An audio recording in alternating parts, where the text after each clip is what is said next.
Selamat malam, Namo Buddhaya.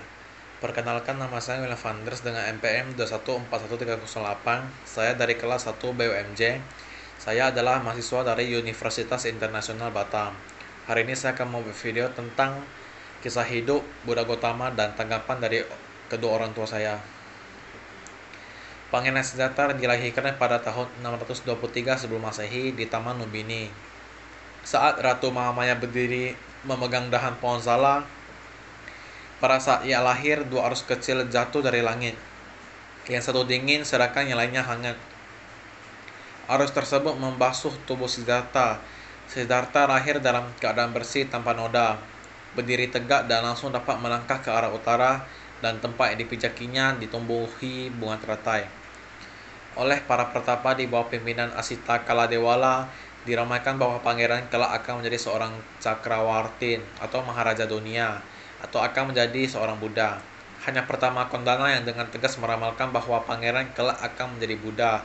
Mendengar lamaran tersebut, Sri Baginda menjadi cemas, karena apabila pangeran menjadi Buddha, tidak ada yang akan mewarisi tahta kerajaannya. Oleh pertanyaan raja, para pertapa itu menjelaskan agar pangeran jangan sampai melihat 4 macam peristiwa. Bila tidak, ia akan menjadi pertapa dan kelak menjadi Buddha. 4 macam peristiwa itu adalah: 1. Orang tua, 2. Orang sakit, 3. Orang mati, 4. Seorang pertapa. Sejak kecil, Pangeran Siddhartha adalah seorang anak yang cerdas dan sangat pandai, selalu dilayani oleh pelayan-pelayan dan dayang-dayang yang masih muda dan cantik, rupawan di istana yang megah dan indah. Pada saat berusia 7 tahun, Pangeran Siddhartha mempunyai tiga kolam bunga teratai, yaitu pertama, kolam bunga teratai berwarna biru atau upala; kedua, kolam bunga teratai berwarna merah atau paduma; ketiga, kolam bunga teratai berwarna putih atau pundarika. Dalam usia 7 tahun, Pangeran Siddhartha telah mempelajari berbagai ilmu pengetahuan. Pangeran Siddhartha menguasai semua pelajaran dengan baik. Dalam usia 16 tahun, Pangeran Siddhartha menikah dengan putri Yasodhara yang dipersuntingnya setelah memenangkan berbagai sayembara. Dan saat berumur 16 tahun, pangeran memiliki 3 istana, yaitu pertama, istana musim dingin atau Rama; kedua, istana musim panas atau Surama; ketiga, istana musim hujan atau Suba. Suatu hari, Pangeran Siddhartha meminta izin untuk berjalan di luar istana, di mana pada kesempatan yang berbeda dilihatnya 4 kondisi yang sangat berarti, yaitu orang tua, orang sakit, orang mati, dan orang suci. Selama 10 tahun lamanya, Pangeran Siddhartha hidup dalam kesenangan duniawi. Pergolakan batin Pangeran Siddhartha berjalan terus sampai berusia 29 tahun, tepat pada saat putra tunggalnya Rahula lahir. Pada suatu malam, Pangeran Siddhartha memutuskan untuk meninggalkan istananya dan dengan ditemani oleh kusirnya, Channa. Tekadnya telah bulat untuk melakukan pelepasan agung dengan menjalani hidup suci sebagai pertapa. Setelah itu, Pangeran Siddhartha meninggalkan istana, keluarga, kemewahan untuk pergi berguru mencari ilmu sejati yang dapat membebaskan manusia dari usia tua, sakit, dan mati. Pertapa Siddhartha berguru kepada Alara Kalama dan kemudian kepada Udaka Ramaputta, tetapi tidak merasa puas karena tidak memperoleh yang diharapkannya. Kemudian dia bertapa menyiksa diri dengan ditemani 5 orang pertapa. Akhirnya dia juga meninggalkan cara yang ekstrem untuk dan bermeditasi di bawah pohon Bodhi untuk mendapatkan penerapan agung. Masa pengembangan. Di dalam pengembangannya, Pertapa Gautama mempelajari latihan pertapaan dari Pertapa Bhagawa dan kemudian memperdalam cara bertapa dari 2 pertapa lainnya, yaitu Pertapa Alalakarama dan Pertapa Udraka Ramaputra. Namun setelah mempelajari cara bertapa dari kedua gurunya tersebut, tetap belum ditemukan jawaban diinginkannya, sehingga sadarlah Pertapa Gautama bahwa dengan cara bertapa seperti itu tidak akan mencapai pencerahan sempurna. Kemudian Pertapa Gautama meninggalkan kedua gurunya dan pergi ke Magadha untuk melaksanakan bertapa menyiksa diri di hutan Uruvela di tepi sungai Nairanjana atau Naranjara yang mengalir dekat hutan Gaya. Walaupun telah melakukan bertapa menyiksa diri selama 6 tahun di hutan Uruvela, tetap Pertapa Gautama belum juga dapat memahami hakikat dan tujuan dari hasil pertapaan yang dilakukan tersebut. Pada suatu hari dalam pertapaannya, Pertapa Gautama kedatangan seorang roh pemusik atau Gandharva yang kemudian melantunkan sebuah syair. Bila senar kecapi ini dikencangkan, suaranya akan semakin tinggi. Kalau terlalu dikencangkan, putuslah senar kecapi ini. dan lanyaklah suara kecapi itu. Bila senar kecapi ini dikendorkan, suaranya akan semakin merendah. Kalau terlalu dikendorkan, maka lanyaklah suara kecapi ini.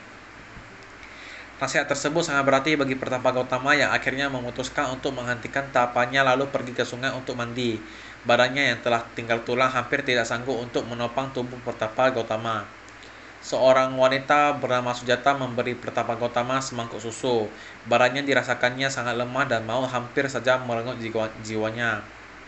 Namun dengan kemauan yang keras membaja, Pertapa Gautama melanjutkan samadinya di bawah pohon bodhi di hutan Gaya.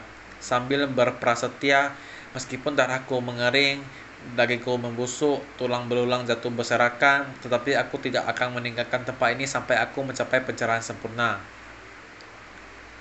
Pertapa Gautama telah mencapai pencerahan sempurna dan menjadi Samya Buddha tepat pada saat bulan Purnama Sidhi pada bulan Waisak ketika ia berusia 35 tahun.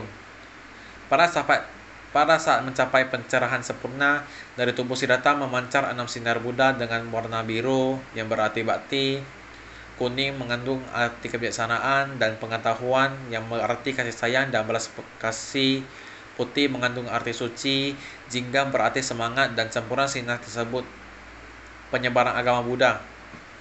Setelah mencapai pencerahan sempurna, Pertapa Gautama mendapat gelar kesempurnaan yang antara lain Buddha Gautama yang telah datang, ia yang telah pergi, Sugata, Bagawa, dan sebagainya.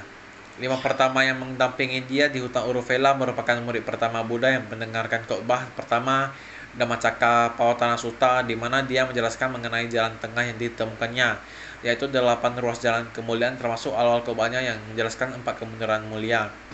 Buddha Gautama berkelana menyebarkan dhamma selama 45 tahun lamanya kepada umat manusia dengan penuh cinta kasih dan kasih sayang, hingga akhirnya mencapai usia 80 tahun. Saat ia menyadari bahwa 3 bulan lagi ia akan mencapai parinibbana. Buddha dalam keadaan sakit terbaring di antara 2 pohon salak di Kusinagara memberikan khotbah dharma terakhir kepada siswa-siswanya, lalu parinibbana 486 sebelum Masehi pada hari ke-15 bulan kedua kalender lunar versi WFB pada bulan Mei 543 sebelum Masehi. Seorang tabib pribadi dan pengikutnya yang setia merawat Sang Buddha pada masa sakitnya. Jadi di sini tanggapan saya bersama orang tua saya itu, menurut saya itu Pangeran Siddhartha sangat baik dan sangat banyak melakukan kebijakan kepada makhluk hidup, dan juga Pangeran Siddhartha mempunyai sifat yang cinta kasih dan kasih sayang yang luar biasa.